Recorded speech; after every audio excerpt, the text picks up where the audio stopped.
नमस्कार, खबरें दनादन देख रहे हैं आप। मैं हूं आपके साथ आशीष प्रमोद गोस्वामी। अयोध्या मामले में विवाद का समाधान तलाशने के लिए आध्यात्मिक गुरु श्री श्री रविशंकर आज अयोध्या पहुंचेंगे। बता दें कि पक्षकारों के बीच विवाद का समाधान तलाशने के लिए रविशंकर को सुप्रीम कोर्ट ने 3 सदस्यीय कमेटी में शामिल किया है। सुप्रीम कोर्ट द्वारा बनाए गए पैनल को लेकर बाबरी मस्जिद के पक्षकार इकबाल अंसारी के घर राष्ट्रीय मुस्लिम संघ ने बैठक की। इस दौरान राष्ट्रीय मुस्लिम संघ ने सुलह की पहल में बने पैनल का स्वागत किया है, लेकिन पैनल में श्री श्री रविशंकर की मौजूदगी पर सवाल भी उठाए हैं। तो आखिरकार पुलवामा अटैक का मास्टरमाइंड मारा गया। 21 दिन के भीतर सेना ने कई आतंकियों को ढेर किया। आर्मी ने प्रेस कॉन्फ्रेंस कर देश को इसकी जानकारी दी। पुलवामा हमले के मास्टरमाइंड के साथ ही हमले में शामिल 3 और आतंकियों को सेना ने ढेर कर दिया। सेना ने बताया कि पिछले 70 दिनों में 44 आतंकियों को मारा गया। राहुल गांधी ने पुलवामा के आरोपी आतंकी मसूद अजहर को जी कहकर संबोधित किया। बयान के बाद सोशल मीडिया पर कांग्रेस की फजीहत हो रही है। बीजेपी ने भी इसे मुद्दा बनाकर उछालना शुरू कर दिया है। राहुल के बयान को बीजेपी ने देश विरोधी बताया। मंत्री श्रीकांत शर्मा ने कहा कि यह देश और शहीदों का अपमान है। इस्लामिक स्कॉलर और अशबाग ईदगाह के इमाम मौलाना खालिद रशीद फरंगी महली ने 6 मई से 19 मई के बीच होने वाले लोकसभा चुनाव को लेकर कड़ी नाराजगी जताई है। मौलाना फरंगी महली ने कहा है कि 5 मई को मुसलमानों के सबसे पवित्र महीने में रमजान का चांद देखा जाएगा। अगर चांद दिख जाता है 6 मई से रोजे शुरू हो जाएंगे। मौलाना के बयान के बाद राजनीतिक दलों ने भी चुनाव की तारीखों पर सवाल उठाए हैं, जिसके बाद चुनाव आयोग ने जवाब देते हुए कहा है कि शेड्यूल बनाते समय त्योहारों का विशेष ख्याल रखा गया है। अब मतदान नहीं टाला जा सकता। चुनाव की तारीखों पर सवाल उठाने वालों पर सीएम योगी ने प्रहार किया है। कहा है कि विपक्ष की संविधान के प्रति निष्ठा नहीं है, जनता विपक्ष को जवाब देगी। लखनऊ में प्रदेश बीजेपी मुख्यालय में कोर ग्रुप की बैठक हुई। बैठक में प्रदेश अध्यक्ष महेंद्र नाथ पांडे, सीएम योगी समेत कई दिग्गज मौजूद रहे। न्यूज 18 से खास बातचीत में सीएम योगी ने कहा कि एयर स्ट्राइक हिंदुस्तान का गौरव है। साथ ही उन्होंने फारूक अब्दुल्ला के चुनाव आयोग पर सवाल खड़े करने के भी दुर्भाग्यपूर्ण बताया है।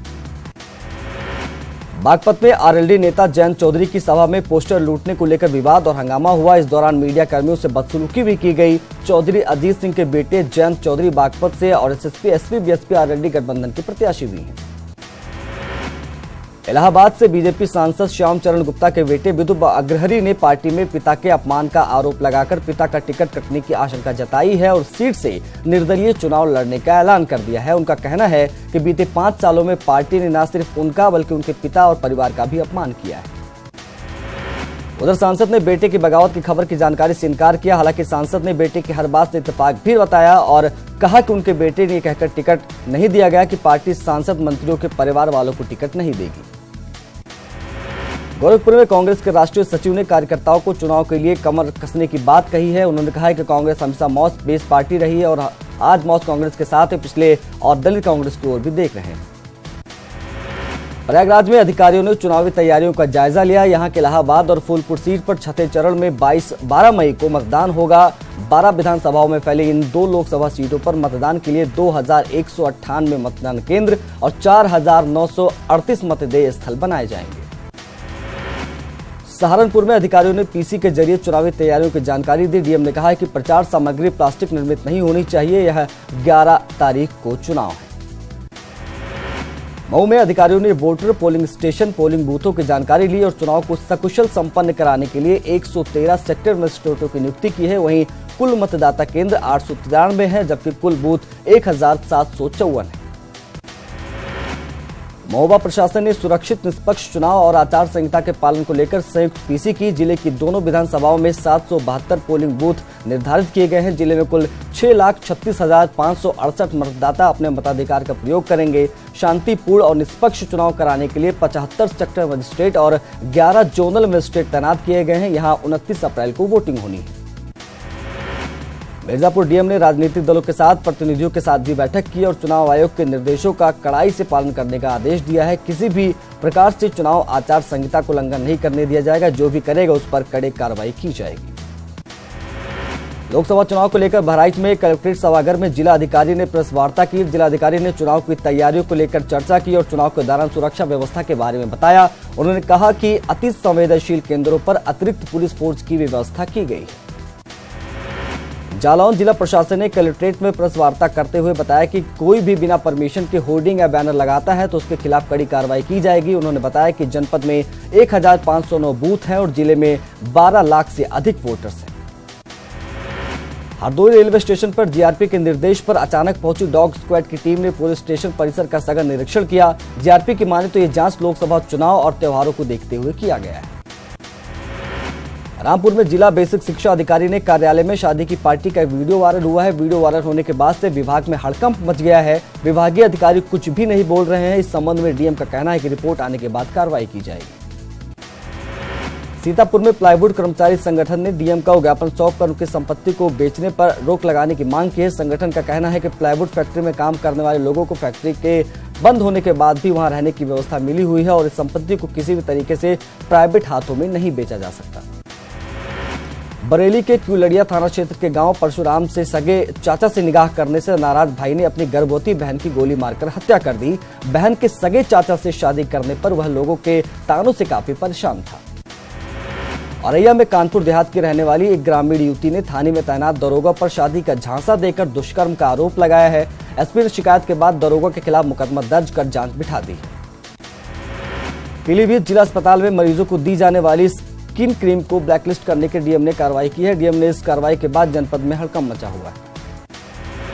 जौनपुर के शाहगंज थाना क्षेत्र में मुजफ्फरपुर गांव में प्रॉपर्टी विवाद में दीवार निर्माण को लेकर दो पक्षों में रंजिश में दबंगों ने घर में घुसकर फायरिंग कर दी। फायरिंग में एक की मौत हो गई और 2 लोग गंभीर रूप से जख्मी हो गए, जिन्हें वाराणसी रेफर कर दिया गया।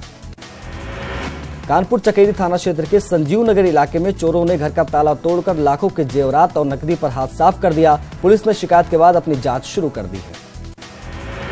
मैनपुरी की सदर तहसील के चांदेश्वर गांव में भूमाफिया के सरकारी भूमि पर कब्जा करने की खबर के बाद एसडीएम ने जांच के आदेश दिए हैं।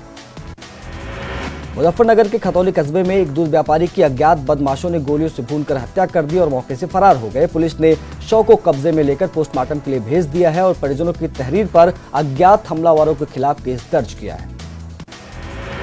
प्रतापगढ़ नगर कोतवाली के भगवा चुंगी इलाके में कार सवार आधा दर्जन दबंगों ने एक युवक को जमकर पीटा। बताया जा रहा है कि कार से निकलते समय पीड़ित की कार दबंग की कार से टकरा गई, जिसके बाद दबंगों ने युवक को जमकर पीटा। प्रतापगढ़ में बेखौफ बदमाशों ने घर जाते समय युवक को गोली मार दी और फरार हो गए। गोली लगने के बाद ग्रामीणों ने युवक को जिला अस्पताल में भर्ती कराया, जहां डॉक्टर के बाद प्रयागराज रेफर कर दिया गया। पुलिस मामले की जांच में जुटी है। लखीमपुर खीरी के सिंगाही में तौफीकी नाम के युवक को दबंगों ने पीट कर मार डाला। मृतक के परिजनों के मुताबिक गांव के दबंग लल्लू का मोबाइल फोन गुम हो गया था, जिसका आरोप उन्होंने तौफीक पर लगाया था और सुबह उसके घर से बुलाकर ले गए और उसकी पिटाई कर दी। पुलिस ने शव कब्जे में लेकर जांच शुरू कर दी। कानपुर की घाटमपुर कोतवाली क्षेत्र के खदरी गांव में जहरीली शराब पीने से एक और व्यक्ति की मौत हो गई। जनपद में 2 दिनों में 3 लोगों की मौत जहरीली शराब पीने से हुई है। वहीं 2 लोगों की हालत गंभीर बनी हुई है, जिनका इलाज हैलट अस्पताल में चल रहा है। वहीं अब तक पुलिस के हाथ खाली है। गाजियाबाद के शास्त्री नगर इलाके के सेंट मैरिज स्कूल में अचानक बच्चों की फीस बढ़ा दी गई, जिसको लेकर अभिभावकों का जमावड़ा लग गया। अभिभावकों और गार्ड की धक्का मुक्की के चलते एक अभिभावक को चोट लग गई, जिन्हें अस्पताल में भर्ती कराया गया है। अभिभावकों की शिकायत पर पहुंची पुलिस ने लोगों को शांत कराया। कौशाम्बी शहर थाना क्षेत्र के कोसमा इमाम गांव में एक साधु ने 10 साल के बच्चे की बलि देने की कोशिश की, लेकिन लोगों के पहुंचने की वजह से साधु अपने मकसद में कामयाब नहीं हो सका। बताया जा रहा है कि एक साधु गांव के बाहर खेल रहे बच्चों को बहला फुसलाकर मंदिर में ले गया और उसकी बलि देने की कोशिश की, लेकिन लोगों के पहुंचने पर साधु की पिटाई कर दी गई। बाद में साधु को अस्पताल में भर्ती कराया गया, जहां उसकी मौत हो गई। कानपुर में शोधे से परेशान छात्रा ने आत्महत्या कर ली। बताया जा रहा है कि पड़ोस के गांव में रहने वाले एक युवक छात्रा से छेड़छाड़ करता था। इतना ही नहीं, उसने छात्रा का फेक फोटो बना लिया था और उसे सोशल मीडिया में वायरल करने की धमकी देता था, जिससे परेशान छात्रा ने जहर खाकर जान दे दी। वहीं इस पूरे मामले में पुलिस अनजान बनी बैठी है। कानपुर के पोखरपुर में महालक्ष्मी ट्रेडर्स में खाद्य विभाग की टीम ने छापा मारकर करोड़ों का एक्सपायर्ड माल बरामद किया है। इनको बनाने में हानिकारक रंगों का प्रयोग किया जा रहा है और उनकी सप्लाई पूर्वांचल और बिहार में होनी थी। रामपुर में जिला बेसिक शिक्षा अधिकारी के कार्यालय में चल रही एक शादी पार्टी का वीडियो वायरल हो रहा है। वीडियो में वायरल हो जाने के बाद विभाग में हड़कंप मच गया है। डीएम ने कहा है कि जांच की जा रही है। हापुड़ शहर के व्यापारियों को करोड़ों रुपए का चूना लगाने वाले एक ठग गिरोह को 2 सदस्यों पुलिस ने गिरफ्तार किया है। बताया जा रहा है कि लॉटरी कमेटी डालने के नाम पर व्यापारियों से मोटी रकम वसूली जाती है और बाद में रकम देने से इनकार कर दिया जाता है। बरेली में जीआरपी पुलिस ने गुवाहाटी एक्सप्रेस ट्रेन में एक महिला से भारी मात्रा में अवैध शराब बरामद किया। महिला तस्कर नई दिल्ली से बरेली के लिए शराब को लेकर आई थी, लेकिन पुलिस की चेकिंग के दौरान महिला को अवैध शराब के साथ पकड़ लिया गया। बदायूं के बिलसी थाना क्षेत्र में मोबाइल शॉप से 6 मार्च को हुई चोरी के मामले में पुलिस ने 3 चोरों को गिरफ्तार कर अलग अलग कंपनियों के 37 एंड्रॉइड स्मार्टफोन और कई चार्जर बरामद किए हैं।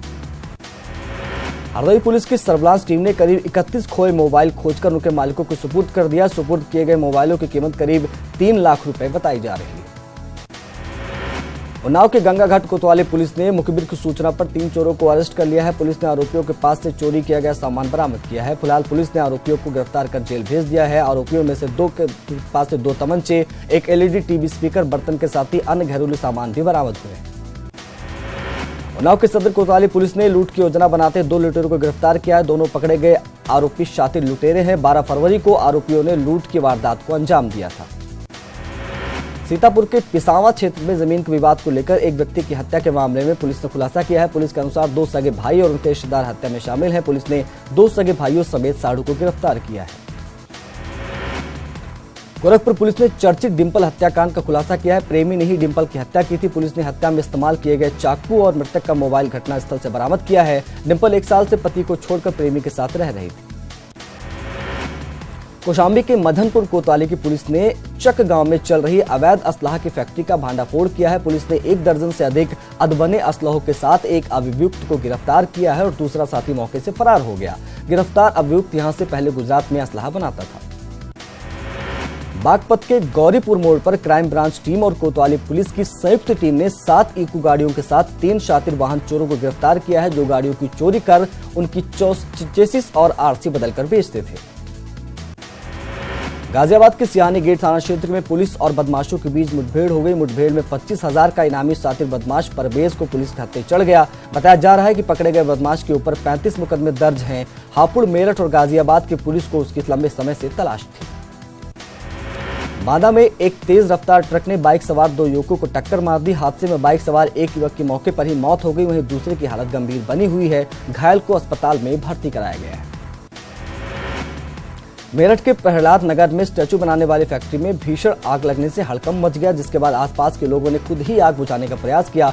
बाद में पहुंची दमकल की गाड़ियों ने आग पर काबू पाया। अभी तक आग लगने के कारणों का पता नहीं चल पाया है। आग से लाखों का माल जलकर राख हो गया। फर्रुखाबाद में नगर पालिका की लापरवाही के चलते सफाई व्यवस्था चरमरा गई है। काफी कम समय में नालों की सफाई नहीं हुई, जिसके चलते मोहल्लों में जल भराव की समस्या बनी हुई है और लोगों को काफी समस्याओं का सामना करना पड़ रहा है।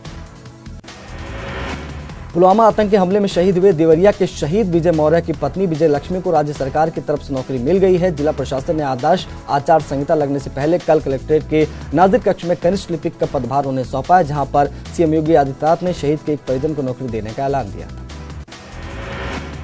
देवरिया में जिला प्रशासन लोकसभा चुनाव को लेकर सतर्क हो गया है। डीएम की एक अनोखी पहल की चर्चा भी हो रही है। डीएम ने बिना हाथ पैर की एक 18 साल की लड़की को वोटर आइकॉन बनाया है, जो सभी विधानसभाओं में घूम घूम कर वोटर से मतदान में भाग लेने के लिए अपील करेगी। डीएम ने बताया है कि दिव्यांग पार्वती पर एक लघु फिल्म भी बनेगी, जो मतदान प्रतिशत बढ़ाने का काम आएगी।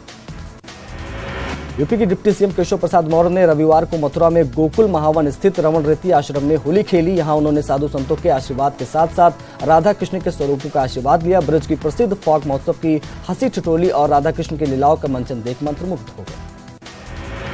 कान्हा की नगरी मथुरा में राधा कुंड के मैत्री विधवा आश्रम में महिलाओं ने अपने कान्हा के साथ होली खेली। श्री कृष्ण को गुलाल लगाया और एक दूसरे पर फूलों की बरसात की। हर जिंदगी में खुशियों का रंग रहे, इस उद्देश्य के साथ हर साल आश्रम में यह परंपरा निभाई जाती है। दूर दूर से लोग इस खास दृश्य को देखने पहुंचते हैं। सैलानी भी खुद को रोक नहीं पाए और सबने इस होली में शिरकत की। बीजेपी राज्य की 5 लोकसभा सीटों के लिए आज अपनी अंतिम रणनीतिक बैठक करेगी, जिसमें प्रदेश प्रभारी श्याम जाजू से लेकर लोकसभा प्रभारी और मुख्यमंत्री, मंत्री, संगठन के पदाधिकारी और हाल ही में दायित्वधारी बनाए गए चेहरे भी शामिल होंगे। बीजेपी प्रदेश अध्यक्ष अजय भट्ट ने न्यूज 18 से बातचीत में बताया कि बैठक में चुनाव प्रचार की रणनीति से लेकर केंद्रीय नेताओं के दौरे, चुनाव खर्च और महारैलियों को लेकर भी अंतिम फैसला लिया जाएगा। उत्तराखंड में बीजेपी से टिकट की दावेदारी कर रहे नेताओं के प्रदेश अध्यक्ष अजय भट्ट ने कड़ी नसीहत दी है। अजय भट्ट ने सभी नेताओं को वाणी पर संयम रखने को कहा है। उन्होंने कहा है कि पार्टी के विरोध में दिए गए किसी भी तरह का बयान उनके लिए नुकसानदायी होंगे।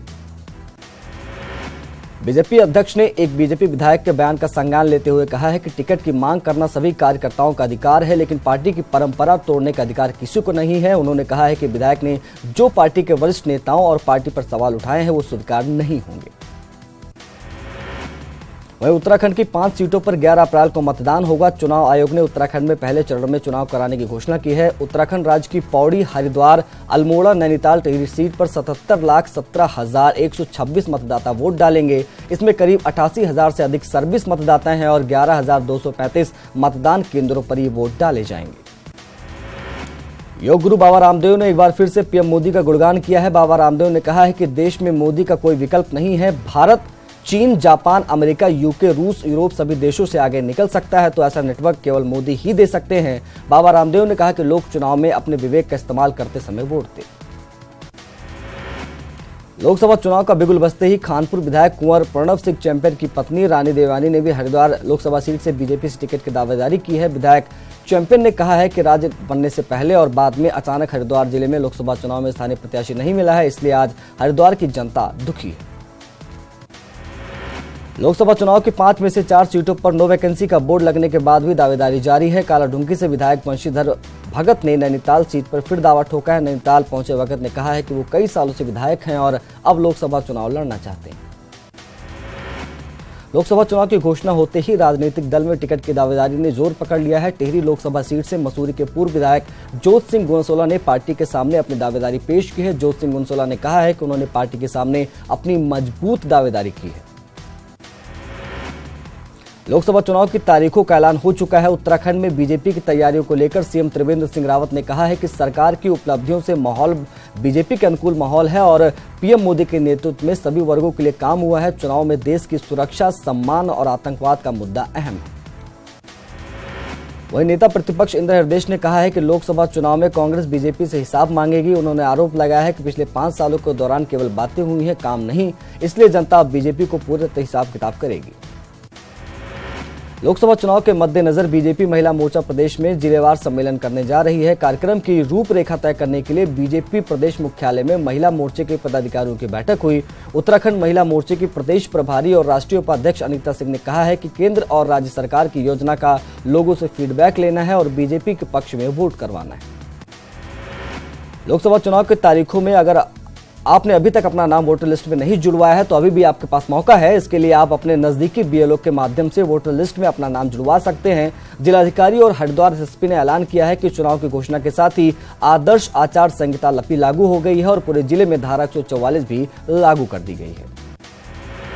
पूरे देश में आदर्श आचार संहिता लगने के बाद उत्तरकाशी जिला प्रशासन तैयारी में लग गया है। प्रशासन राजनीतिक दलों के साथ बैठक कर रहा है। जिलाधिकारी ने लोकसभा सामान्य निर्वाचन को निष्पक्ष पारदर्शिता कराने के लिए अधिकारियों को जरूरी दिशा निर्देश दिए हैं।